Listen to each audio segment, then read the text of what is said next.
আসসালামু আলাইকুম। সংবাদে আপনাদের সবাইকে স্বাগত জানাচ্ছি। আমি ফিরোজ তোহা। শুরুতেই সংবাদ শিরোনাম।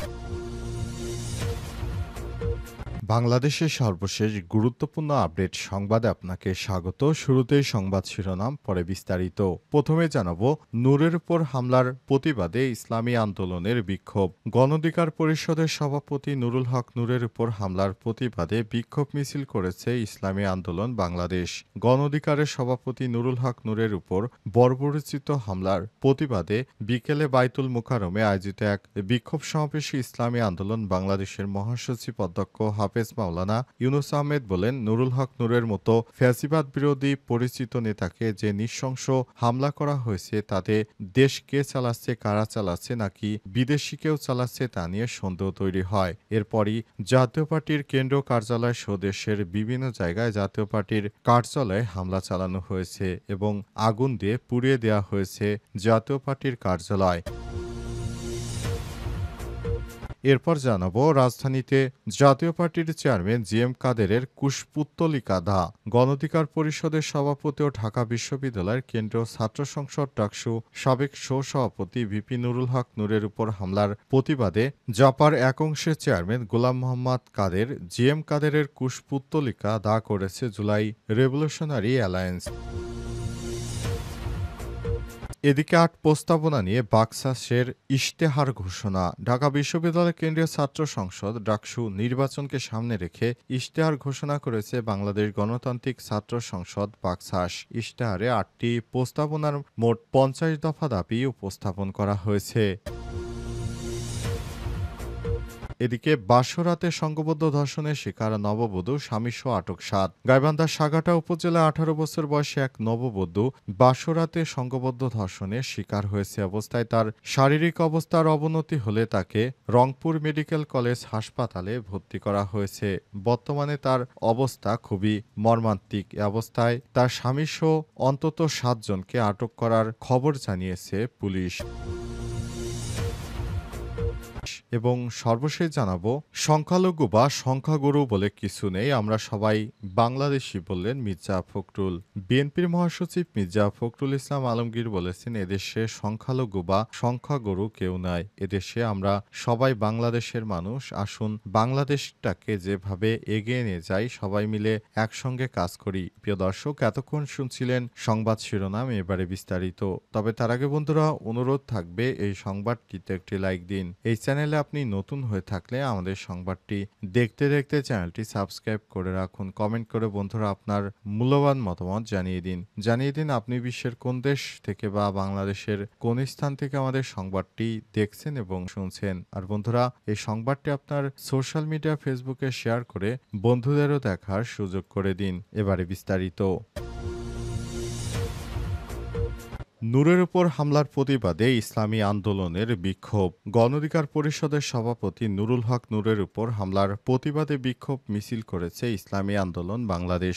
গণঅধিকার পরিষদের সভাপতি নুরুল হক নূরের উপরে বর্বরোচিত হামলার প্রতিবাদে শনিবার বিকালে বাইতুল মোকাররমে আয়োজিত এক বিক্ষোভ সমাবেশে ইসলামী আন্দোলন বাংলাদেশের মহাসচিব অধ্যক্ষ হাফেজ মাওলানা ইউনুস আহমেদ বলেন, নুরুল হক নূরের মতো ফ্যাসিবাদ বিরোধী পরিচিত নেতাকে যে নৃশংসভাবে হামলা করা হয়েছে, আমরা এর তীব্র নিন্দা ও প্রতিবাদ জানাই। সেনাবাহিনীর উপস্থিতিতে এই ধরনের হামলা কোনোভাবেই গ্রহণযোগ্য নয়। সেনাবাহিনী দায়িত্বশীল আচরণ করতে পারেনি বলে মন্তব্য করেছেন তারা। এ অবস্থায় সেনাবাহিনীকে অবশ্যই দায়িত্বশীল আচরণ করতে হবে এমনটা জানানো হয়েছে এবং ভবিষ্যতের একটি বাংলাদেশ বিনির্মাণে এভাবে রাষ্ট্র পরিচালনা হতে পারে না। দেশকে একটি সুন্দর জায়গায় নিয়ে যেতে হবে এবং ফ্যাসিবাদের দোসরদেরকে ধরে ধরে তারপর জেলে ঢুকাতে হবে, যাতে করে আগামীর বাংলাদেশে আর কোনো ধরনের ফ্যাসিবাদ তৈরি হতে না পারে। এরপরই ইসলামী আন্দোলনের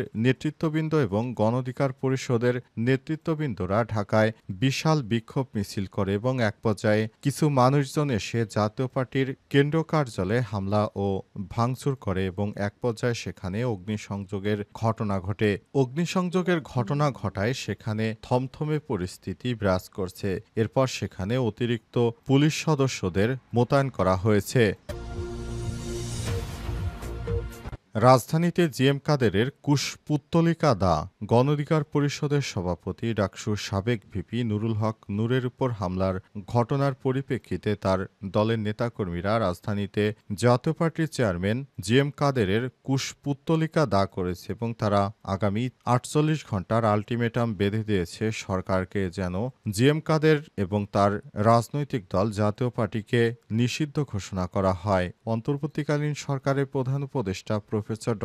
মোহাম্মদ ইউনূস যেন ৪৮ ঘণ্টার মধ্যে এই স্বৈরাচারী দোসর জাতীয় পার্টির বিরুদ্ধে কড়া অ্যাকশন নেয় সেজন্য অন্তর্বর্তীকালীন সরকারকে ৪৮ ঘণ্টার আলটিমেটাম দিয়েছে জাতীয় পার্টির বিপক্ষে গণ অধিকার পরিষদের নেতাকর্মীরা। তারা জানিয়েছে যদি ৪৮ ঘণ্টার মধ্যে জাতীয় পার্টির এই দোসরদেরকে দেশছাড়া না করা হয় তাহলে তারা বড় ধরনের আন্দোলন কর্মসূচি গড়ে তুলবে। অন্তর্বর্তীকালীন সরকারের প্রধান উপদেষ্টা প্রফেসর ড. মোহাম্মদ ইউনূসের সরকার নতুন বাংলাদেশ গড়ে তুলতে পারবে না যতক্ষণ পর্যন্ত এই ফ্যাসিবাদের দোসরেরা বাংলাদেশে নির্বিঘ্নে চলাফেরা করতে পারবে। সুতরাং এবারের নতুন বাংলাদেশ গড়তে হলে অবশ্যই এই জাতীয় পার্টির দোসরদেরকে দেশছাড়া করতে হবে, এমনটাই মনে করছেন তারা। ৮ প্রস্তাবনা নিয়ে বাকশাসের ইশতেহার ঘোষণা।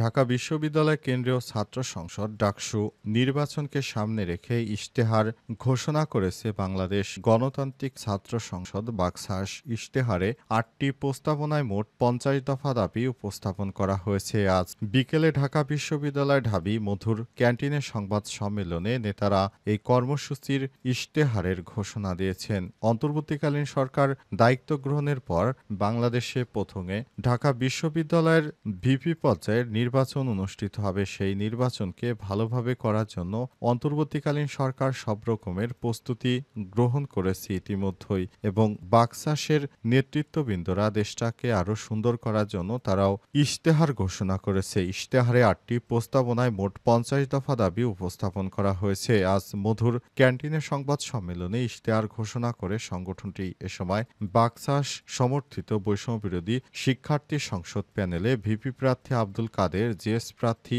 আবু বাকের মজুমদার ও অন্যান্য নেতৃত্ববৃন্দরা ইশতেহার পাঠ করেন। ইশতেহারের প্রথম প্রস্তাবনা রাজনৈতিক সেখানে একাডেমিক ক্যালেন্ডার, নিয়মিত ডাকসু নির্বাচন নিশ্চিত করা, বিশ্ববিদ্যালয়ে জাতীয় রাজনীতির মহড়া, অস্ত্রের ঝনঝনানি এবং ক্যাডারভিত্তিক রাজনীতির অবসান ঘটিয়ে জীবন কর্মজ্ঞান, দক্ষতা ও সেবাভিত্তিক নাগরিক তৈরি করার লক্ষ্যে শিক্ষার্থীদের প্রস্তুত করা, হল ও একাডেমিক ভবনে দলীয় রাজনৈতিক কাঠামো বন্ধ করা, জুলাই অভ্যুত্থানে বিগত ফ্যাসিবাদী আমলে শিক্ষার্থীদের নির্যাতন, নিপীড়ন ও জুলুমের সঙ্গে জড়িতদের বিচারের আওতায় আনার প্রস্তাবনা রয়েছে। অন্তর্বর্তীকালীন সরকারের প্রধান উপদেষ্টা প্রফেসর ড. মোহাম্মদ ইউনূস শিক্ষার্থীদের যেন সুযোগ করে দেয় যাতে করে তারা একটি ভালো মানের নির্বাচন উপহার দিতে পারে।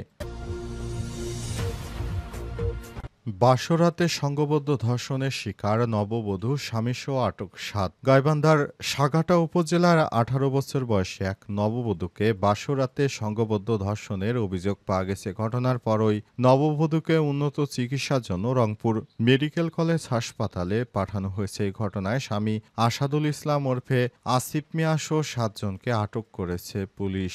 গত ২৮ আগস্ট রাতে সাঘাটা উপজেলার কামালের পাড়া ইউনিয়নের ওসমানের পাড়া গ্রামে এই ঘটনা ঘটে। গোবিন্দগঞ্জ উপজেলা স্বাস্থ্য কমপ্লেক্সের আবাসিক মেডিকেল সার্জন কর্মকর্তা ফাহাদ আল আসাদ বলেন, গত ২৯ আগস্ট দুপুর ২টার দিকে ওই নারী আরও ২ জন নারীর সঙ্গে হাসপাতালে আসেন। প্রাথমিক চিকিৎসা দেওয়ার পর অবস্থার অবনতি হলে তার উন্নত চিকিৎসার জন্য আমরা রংপুর মেডিকেল কলেজ হাসপাতালে পাঠিয়েছি। চিকিৎসকরা জানিয়েছে ওই নারীর শরীরে ধর্ষণ এবং শারীরিক নির্যাতনের আলামত পাওয়া গেছে। খোঁজ নিয়ে জানা গেছে গত ২৭ আগস্ট সাঘাটা উপজেলার ওসমানের পাড়া গ্রামের আসাদুল ইসলামের ছেলে আসিফের সঙ্গে গোবিন্দগঞ্জ উপজেলার কোচাশহর ইউনিয়নের ভাগগরিব গ্রামের বাসিন্দা ভুক্তভোগীর বিয়ে হয়। বিয়ের পর স্বামী আসিফ মিয়া স্ত্রীকে নিয়ে বাড়িতে যান। পরদিন রাতে ওই নারী সংঘবদ্ধ ধর্ষণের শিকার হন। স্থানীয় বাসিন্দা সাইফুল ইসলাম বলেন, শেষ রাতে বিদায় হয়। বৃহস্পতিবার রাতে সংঘবদ্ধ ধর্ষণের শিকার হন ওই মেয়ে। শুক্রবার দুপুরে ওই মেয়ে অসুস্থ ক্ষতিগ্রস্ত হলে তাকে হাসপাতালে নেওয়া হয়। সাগাটা থানার উপপরিদর্শক এসআই আমিনুল ইসলাম বলেন, প্রাথমিক জিজ্ঞাসাবাদের জন্য স্বামী আসিফ মিয়া সহ ৭ জনকে আটক করা হয়েছে। ঘটনার তদন্ত চলছে। প্রকৃত ঘটনা কি তা তদন্ত শেষে জানা যাবে। আটককৃতদের বিরুদ্ধে আইনি প্রক্রিয়ায় শাস্তিমূলক ব্যবস্থা গ্রহণ করা হচ্ছে।